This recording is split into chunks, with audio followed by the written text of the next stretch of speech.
This 100 ton per day peanut oil production line is contracted by Huatai Group. Follow the camera to see the complete peanut oil production process. First, the peanuts are fed by the elevator. The equipment precisely controls the feeding speed to ensure stable production operation.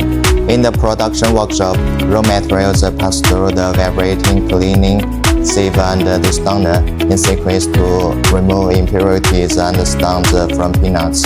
Then they are conveyed to the crusher for uniform crushing.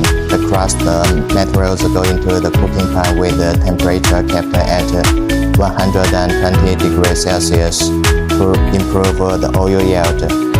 The cooked peanut particles are sent to the oil press for pressing. Peanut oil residuals go through the residual collector and are fed back to the oil press for cycling pressing. Peanut oil cakes are transported to the peanut cake warehouse for centralized collection. The whole production line features scientific design, high efficiency, and energy saving. From equipment customization and process design to complete plant installation and commissioning, Huatai Group provides turnkey projects, whether for peanut, soybean, and rapeseed oil production. We can customize the most efficient and stable edible oil production line for you. For high-end grain and oil equipment, choose Huatai Group.